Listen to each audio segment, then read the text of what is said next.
종잣돈과 1억 만들기, 부채를 구별하는 법, 돈을 찾아오게 만드는 7가지 비법, 이런 것들은 언제나 여러분들을 부자로 만들어줍니다. 단 5분이면 충분합니다.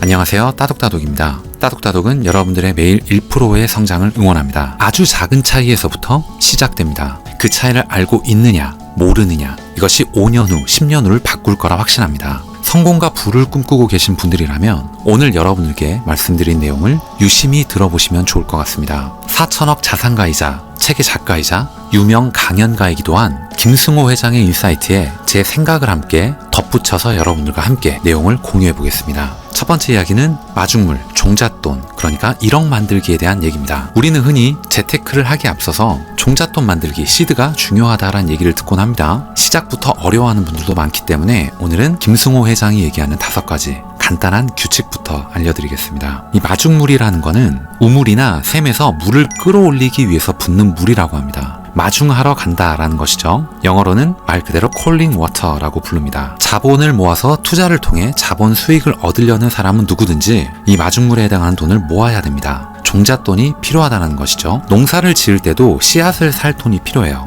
적정한 투자가 이루어지기 위해서는 1억 원의 돈이 필요하다라고 얘기를 합니다. 왜냐하면 그 정도의 규모가 있어야 주식에 투자를 하든 부동산에 투자를 하든 의미 있는 자산을 살 수도 있기 때문입니다. 첫 번째는 1억 원을 모으겠다라고 마음을 먹는다. 두 번째는 1억 원을 모으겠다라고 책상 앞에 써붙인다. 세 번째는 신용카드를 잘라버린다. 네 번째는 통장을 용도에 따라 몇 개로 나눈다. 다섯 번째, 1,000만 원을 먼저 만든다. 우리가 목표 설정 그리고 신념, 확고한 목표를 갖는 게 중요한 이유는 이렇게 말하는 순간에 말은 힘을 가진다는 것 때문입니다. 실제로 그렇게 되기 위해서 여러분들의 뇌가 명령을 이끌고요, 행동으로 바뀐다는 겁니다. 예를 들면 이런 거죠. 혼잣말을 하는 겁니다. 나는 우리 가족의 가난의 고리를 끊고 누구에게나 존경받는 부자가 되어 가족과 사랑하는 사람들을 지켜주며 살고 싶다. 이렇게 선언을 했으면 나는 1억 원을 모으겠다라고 가장 잘 보이는 곳에 붙여두시면 됩니다. 가능하면 자필로 하면 더 좋다라고 해요. 자주 보이는 곳이 좋으니까 침실 앞이나 화장실 세면대, 거울 앞을 많이 예시를 듭니다. 식탁도 좋아요.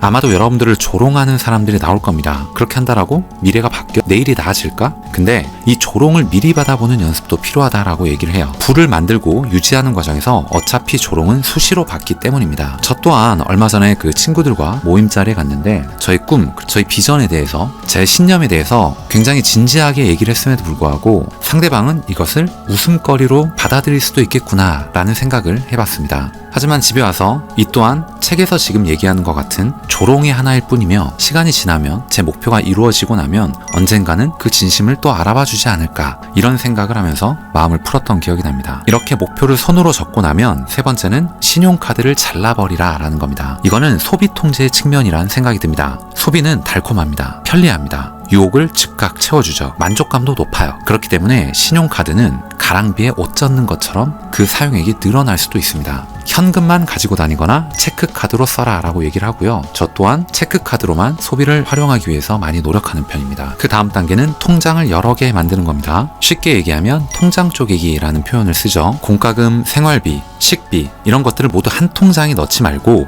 용도에 따라 나누라라는 겁니다. 다소 귀찮을 수는 있지만 이 과정 속에서 돈이 정확하게 통제된다는 것이죠. 월 초에 정해둔 돈들을 각 통장에 이체하시고요. 그 금액을 넘었다라고 하면 절대 옮겨오거나 빌려와선 안 된다라고 얘기를 합니다. 되는 대로 쓰고 남는 대로 저축하면 기업도 국가도 몇 년 안에 망한다. 마지막으로는 10분의 1의 금액이라도 모으다 보면 이 과정에서 재미가 붙는다라는 것이죠. 그러니까 작은 금액부터 달성하라는 겁니다. 흥미를 붙이라는 거예요. 그리고 두 번째 1,000만 원은 첫 번째 1,000만 원보다 조금 더 쉬워질 겁니다. 왜냐하면 이자에 이자가 붙고 어쨌거나 종잣돈이 커졌기 때문입니다. 두 번째는 부채에 대한 얘기를 좀 해볼게요. 부채에도 좋은 부채 그리고 나쁜 부채가 있다라고 얘기를 합니다. 저도 고객들을 만날 때는 건강한 부채 그리고 건강하지 않은 부채라는 표현을 많이 쓰는데 김승호 회장은 현재까지 부채가 전혀 없다라고 합니다. 이런 큰 사업체를 유지하면서도 부채가 없다는 건 대단한 거예요. 운영사업체에도 부채가 전혀 없고 개인적인 재산에도 부채가 없다라고 합니다.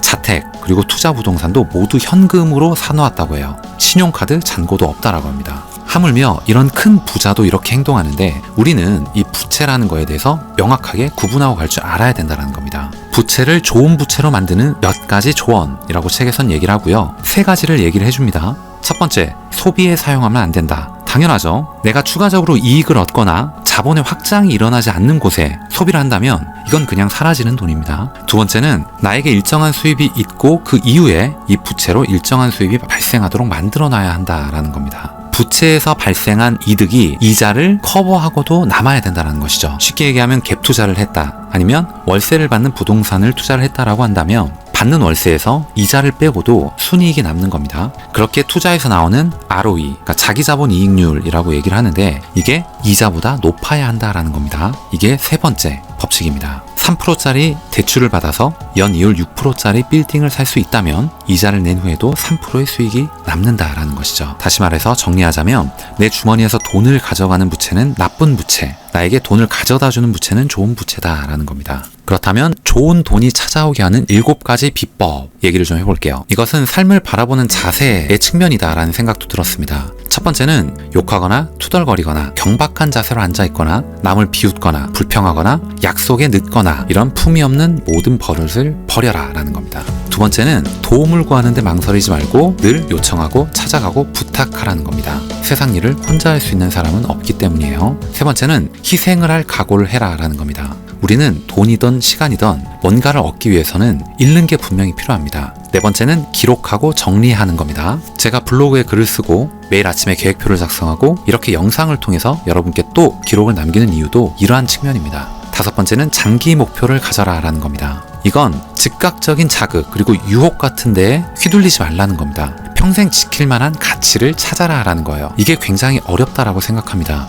왜냐하면 뭔가 그래도 상위에 있는 고귀한 고결한 그런 느낌을 줘야 되는 목표이기 때문입니다. 꼭 그렇게까지는 아니더라도 저 따독따독은 이런 식으로 목표를 가져가고 있습니다. 사람들을 위해서 기여하는 교육사업가이자 투자자 이런 식으로 잡고 있습니다. 여섯 번째는 제발 모두에게 사랑받을 생각을 버려라 라는 겁니다. 진정한 친구는 2명도 많다라고 얘기를 합니다. 부정적인 사람과는 결별하고 당신보다 나은 사람과 어울려라. 이 이야기에 대한 부분은 저는 인간관계론을 읽으면서 다시 한번 많이 생각해 볼 수가 있었습니다. 세상 모든 사람이 여러분들을 좋아하는 건 불가능합니다. 또한 모두를 만족시키는 것 또한 불가능해요. 그렇기 때문에 여러분들 주위에 여러분들과 결이 맞는 여러분들을 소중하게 생각하는 사람들, 이 사람들만 잘 지키는 것도 굉장히 중요하다라고 생각합니다. 7번째는 시간이 많다고 생각하지 마라 라는 겁니다. 이거는 투자 그리고 복리의 차원입니다. 한 살이라도 젊어서 투자하면 한 살이라도 어릴 때 부자가 되기 때문이다. 그럼 이렇게 부자가 된 김승호 회장의 투자 원칙은 뭘까요? 그의 기준은 뭘까요?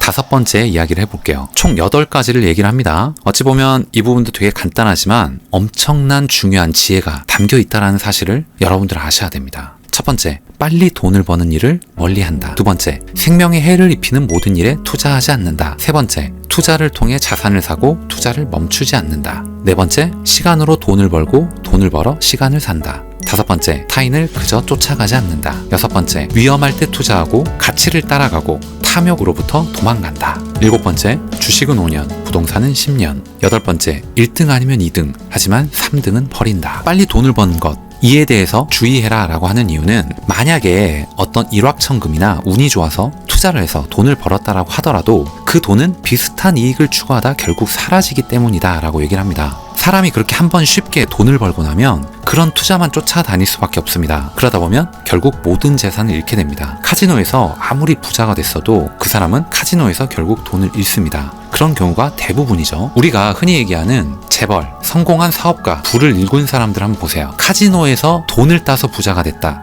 혹은 일확천금의 복권에 당첨돼서 부자가 됐다 라고 하는 사람들이 있나요? 아닙니다. 그와 관련된 인사이트를 통해서 사업체를 운영하고 긴 장기적인 안목으로 성장해 나간 사람들입니다. 이렇게 돈을 벌어서 시간을 사는 겁니다. 그 산 시간을 통해서 공부하고 전문가를 만나고 더 좋은 정보를 얻게 하는 겁니다. 선순환은 계속 돌아가는 거죠. 그래서 부자는 계속 부자가 되는 겁니다. 김승호 회장은 시장이 아무리 좋지 않아도 5년이면 또 바뀐다라고 얘기를 합니다. 정부도 산업도 정책도 바뀌기 때문이에요. 부동산은 10년은 가지고 있어 본다라고 얘기를 하고요. 주식이든 부동산이든 사실 기본적으로는 평생 팔 필요가 없는 상품을 찾는다라고 얘기를 합니다. 저 또한 매우 공감하는 게 우리는 트레이더가 아니기 때문입니다. 우리는 사업을 통해 돈을 벌고 그 돈으로 투자를 하는 사람입니다. 안정적인 자산에 안정적인 수익을 얻어야 돼요. 이게 매우 중요합니다. 여섯 번째는 모든 비즈니스는 결국 부동산과 금융을 만난다라는 겁니다. 우리는 사업을 통해서 돈을 벌게 되면 그 돈으로 우량자산을 매입하게 돼요. 그럼 그 우량자산이라는 건 뭐냐면 자동 수입을 만들어주고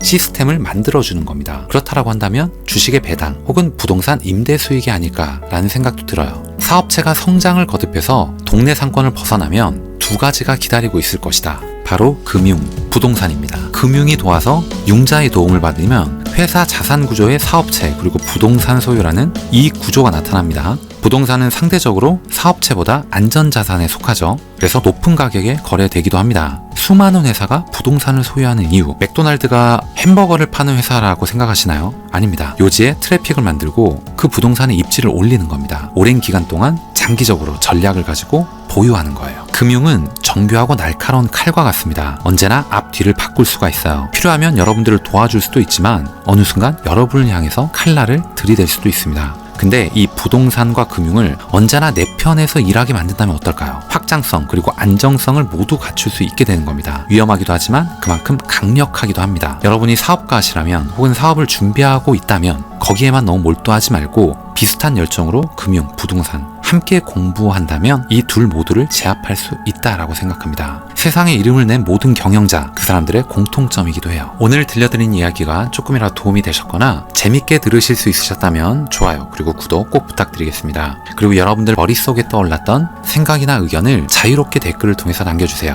다음 시간에 더 좋은 내용, 더 좋은 콘텐츠를 가지고 인사드리도록 하겠습니다. 이상 따뜻한 성장을 꿈꾸는 따독따독이었습니다. 감사합니다.